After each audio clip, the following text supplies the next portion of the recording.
But where are the instruments of torture? What? Well, you know, the racks and prongs, all the other paraphernalia. Oh, really? So you must have your little joke. Spoilers for The Good Place will follow. I don't normally do spoiler warnings for older shows, but this video will ruin your first time viewing experience, at least for season 1, so you have been warned.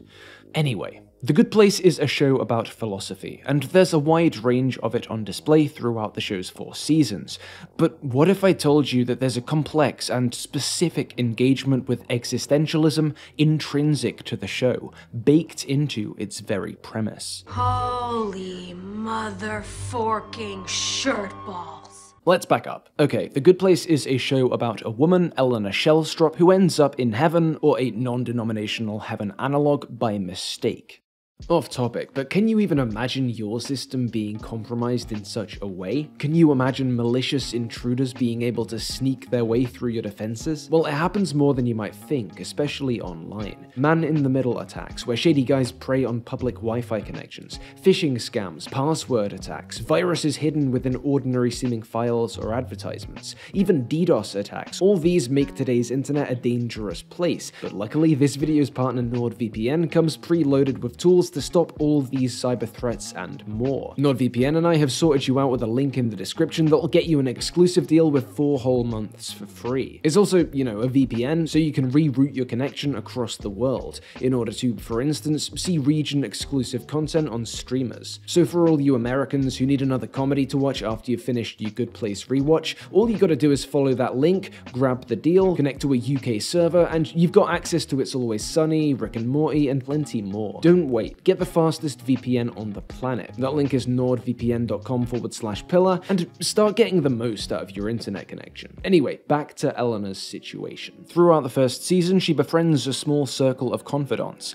gradually revealing to them the reality of her situation. There's Chidi, an ex-moral philosophy professor, Jianyu, who was a Buddhist monk, and his supposed soulmate Tahani, previously a wealthy, charitable socialite. This little mix-up ends up kind of ruining all of their afterlives. The indecisive Chidi is racked with confusion and guilt as he tries to weigh up whether or not he should help Eleanor become a better person, try to earn her a place there for realsies. Jianyu's inspired to reveal his truth. He's here by mistake too. He's really a petty criminal, Jason from Florida. Pretending otherwise is making him miserable, and trying to keep him from blowing up their spot becomes a stress-inducing top priority for Chidi and Eleanor. Finally, Tahani, already made miserable by her seemingly mismatched soulmate, becomes convinced that Eleanor's erroneous presence here is unfair to her and the rest of the moral elite. Imposter who soiled our paradise with her moral turpitude? What's up? See, she's got something of a superiority complex, which also happens to clash with Eleanor's inferiority complex, making the latter suffer all the more. By the end of season 1, all the resultant bickering, dilemmas, and heartbreak mean that the whole gang's having a kinda sucky time. And it turns out that's no accident. This is the bad place.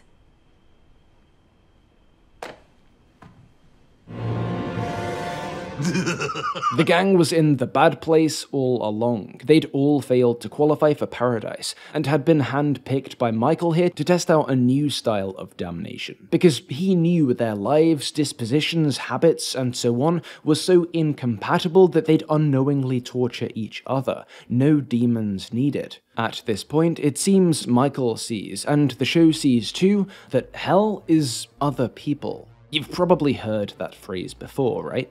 Hell is other people, has become something of a cliche, but I'm not using it flippantly here. Because if you've ever read or seen a production of Jean-Paul Sartre's 1944 play No Exit, the work from which that phrase originates, you'll probably have realized that there's a link here, that the play serves as a major inspiration for the TV sitcom. And that link, the way this play is received and inverted by The Good Place, is what I want to talk about here today.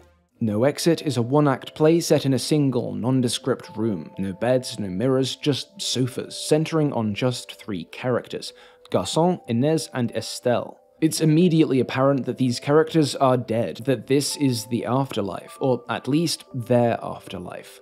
Garçon claims to have been a pacifist, executed for his beliefs. In reality, he was a deserter. Inez seduced her cousin's wife, Florence, and manipulated her into helping kill the man.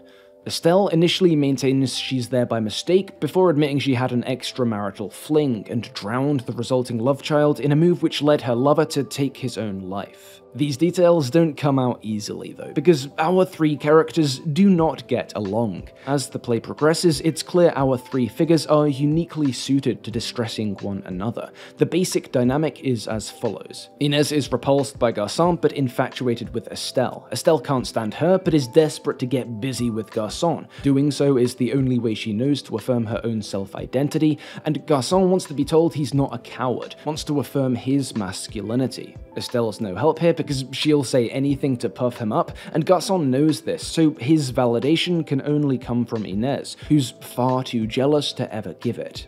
Midway through, Inez figures it out. They were placed here to be each other's torturers, and by the end, Garçon and Estelle have come to accept this is the truth, and that infinite, mutual torture is their fate. Do you remember all the stories they told us about the fire and brimstone and the torture chambers and the burning mall?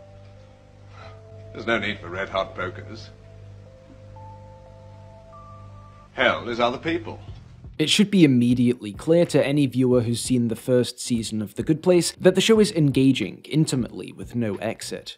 From the way those peripheral mentions of the Bad Place's orthodox torture methods echo Garçon and Inez's expectations, the faceless demons, the instruments of torture, the racks and red-hot pincers, to that central vision of humanity's capacity to torture oneself and others, a link is clearly visible. The presence of this link is no secret. Show creator Mike Schur cited the play as a direct influence on the Good Place podcast. At the beginning, it was like, it was just an accidental trip to heaven. And I was like, oh no, it's no exit. It's a really advanced no exit, the Sartre play. And Wisecrack even has a video which delves into the similarities between the play and the show.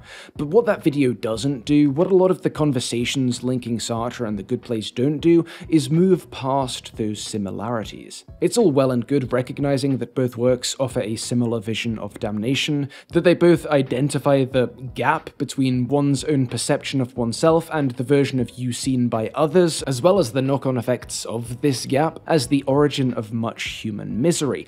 But this is more or less where No Exit ends, and the same cannot be said for The Good Place. Broadly speaking, this is the story of Season 1, but things keep going, and they end up at a very different destination. The humans of The Good Place tortured each other, it's true, but that was almost never their goal. And especially once they realize that this is the point of their continued existence, they're trying to do the opposite. They're trying to help each other. Some amount of misery still ensues. Chidi is still racked by indecision, Eleanor still resents her betters, and so on. But there is no Inez here, no vision of intentional, directed, prolonged cruelty.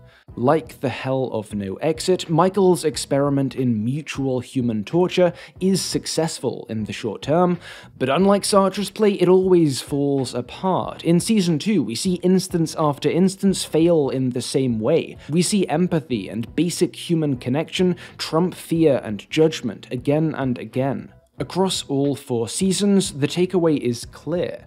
That gap in perception can be overcome. Humans can truly accept themselves and one another, and we are more than simply each other's torturers. These differences then seem major. It seems like the show's working with a wholly different conception of human nature than No Exit is. But, well, it kind of isn't. No Exit was first performed in 1944 at the Théâtre du Vieux Colombier, and if you couldn't tell from my flawless accent and pronunciation, that's in France, Paris specifically. And as I'd hope you'd be aware, most Parisians weren't having a very Rainbow Rhythms time in the early 40s. Sartre wrote this play against the backdrop of the German occupation, while being personally involved with the French resistance. Shortly prior to this time, the writer had been a prisoner of war. Historian Ian Burchell, speaking to the profound impact of World War II on Sartre's philosophy, says all this brought home the reality that the questions he had previously considered as purely intellectual matters involved choices and alignments in the real world. The German occupation was of particular importance to the development of Sartre's existentialism. Per Burchell, Sartre realized that under a lethally authoritarian regime, every choice could have grave implications. Written at the tail end of the war, a year or so after No Exit debuted, Sartre's tract Existentialism is a Humanism clarifies this line of thought. In that text, Sartre argues that existence precedes essence, that the meaning and purpose of human life derives from one's choices and actions. Nothing is predetermined, and our lot, our responsibility as humans is to determine it for ourselves. What matters is how you act, and when you make choices, you are in a sense choosing for the whole species what man ought to be. Existentialism, wrote Sartre, puts every man in possession of himself as he is, and places the entire responsibility for his existence squarely upon his own shoulders. So yeah, context is important here. And I don't just mean that hell is other people, sounds a lot more reasonable when you wrote it surrounded by Nazis. To be sure, the comparative surface-level pessimism of Sartre's afterlife trap story is understandable given the conditions of its production, but when you understand the outlook that the German occupation inculcated in Sartre, this imagined afterlife opens up. We see that the real torment here doesn't come from jealousy or simple bickering. It comes from the bad faith of these characters, from the way they lie to themselves, cannot accept what they've done, who they are, the fact that what they've done determines who they are, and the fact that the unceasing presence of others makes hiding from these lies impossible. Acting authentically is the only way to be. Only you can justify your own existence, and you justify that existence by acting, and acting in ways truthful to how you perceive yourself and the world. We do see a similar principle at play early on in The Good Place. Tahani, for instance, reproduces a lot of Estelle's mistakes, her bad faith, lying to herself about her life, her intentions, and so forth. Eleanor's annoyance at people who think they're better than her is, of course, an inferiority complex stemming from a deep-seated awareness that throughout her life, she has not acted as she should have, that her life was sometimes tough, but she can't blame it all on that. Much of that early, accidental torture results, directly or otherwise, from bad faith. So, why do things change? Why do we see Schur's characters grow when Sartre's do not? How do we reach the time of the Soul Squad, or of the Brainy Bunch? If The Good Place follows No Exit, holds that the perpetual self-reflection prompted by the presence of others is hell to those who have lived in bad faith, how and why do we get away from mutual torture and toward the love, acceptance, inner peace, and authenticity that increasingly characterizes this group as the show develops? Well, let's start with the how. Perhaps one reason is the characters themselves. While the Good Place gang are certainly not saints, it's hard to deny that they are just generally better people, more moral, less cruel, less vain, less self-deceiving than the No Exit trio. But this can't be the whole reason. After all, a major point, maybe the point of the Good Place, is that people can get better. No, I think there's a far more important reason that the show's able to imagine this torture breaking down. Let's look at a single, immensely telling line in No Exit. You'll die too soon or too late, but at the end, it's all finished, with a line drawn neatly underneath, ready for the summing up. You are your life, and nothing else. This is not hell because Garçon, Inez, and Estelle don't get on. It's hell because they're forced to reflect on their actions in life, actions they cannot reconcile with their self-image, and because now it is too late to fix this. There are no more actions to be taken. That isn't quite the case in The Good Place. This is not Earth, life is over, but there are still plenty of actions to be taken. The way Michael sets up his afterlife necessitates action, even. This is a dynamic heaven sim. The neighborhood's glitches, which act as additional torture for Eleanor, rely on, respond to Eleanor's actions. This is a neighborhood, not a room. There are hundreds of other inhabitants, and even if they are all demons in disguise, they act as people to our humans. Things happen, things can happen. There are 1,000 moving parts here, whereas in No Exit's second Empire drawing room, there are only 3. Garçon, Inez, and Estelle. As a result, our Good Place 4 are able to reconcile that painful gap between action and identity, even if they do so in an afterlife. They're able to escape that bad faith in a way Sartre's characters cannot, and thus the door is opened for the growth we go on to see, the gradual, beautiful growth from damned dirtbags to good, honest, authentic beings, and then again to the architects of heaven itself. No exit? No, says the Good Place. Exit. So that's how this similar starting point is furthered, extended beyond the parameters laid out in No Exit. The last question then is, why? Well, here's my take. Both Sartre and Schur are using the afterlife to explore life. Sartre's afterlife setting is not some abstract, speculative fiction. The point is clear. This garçon is dead, but plenty are not. Whether you're alive or dead, hell, the worst, the truest torment is when you do not or cannot act to reconcile your self-perception with the judgment of others. The afterlife setting is primarily a conceit Sartre uses to boil down existence, a shortcut to reach this scenario, with no variables but 3 characters, 3 sofas, and an infinity of time, to show us what the human experience is without action. The takeaway isn't the afterlife will suck, it isn't that people suck, the takeaway is existentialism, the necessity, the responsibility, the weight of choice. And largely, that is the same in The Good Place, we're just coming at it from the opposite direction. If No Exit says, this is how it works when you don't act, The Good Place says the opposite. This is how it works when you can, when you do.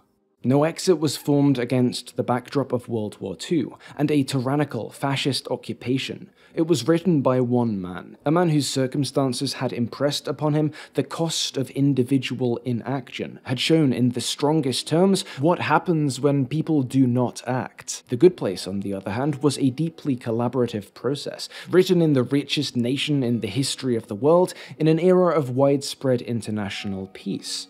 Teams of writers, actors, producers, directors built this world together on the back of a blank series order to Schur from NBC, and with this in mind, it's no surprise that the 2 stories take that same principle in opposite directions, that The Good Place shows us what's to gain and No Exit what's to lose. But it's essential to recognize that these are 2 sides of the same coin. Again, much to the chagrin of introverts everywhere, Garçon exclaims hell is other people. Sartre does not. Hell is only other people to those such as Garçon. Hell does not have to be other people. That's implicit in the text. The reason The Good Place gives its characters the ability to keep acting, keep making choices even after their death, even in some twisted, damned afterlife, is to take that implication and make it explicit, and then to push it further still, to say, yes, maybe sometimes hell is other people, but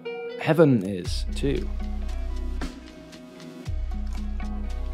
Thank you for watching this video. For those of you who found this channel from those previous 2 Good Place videos in which I teased this one, I hope it was worth the wait, and if so, hey, don't go anywhere, because even if we're not talking about The Good Place specifically, I've got plenty of other videos like this in the works. Thanks again to this video's partner NordVPN, links in the description, check it out. Or if you're looking for another way to support the channel, my Patreon link is down there too, and every pledge makes a huge difference. I'd like to extend a forking massive thank you to everyone currently supporting me, all the names you're seeing now, and especially Daniel Goldhorn, Heather Long, Ryan Emily, and Weirdy Beardy. See you all next time.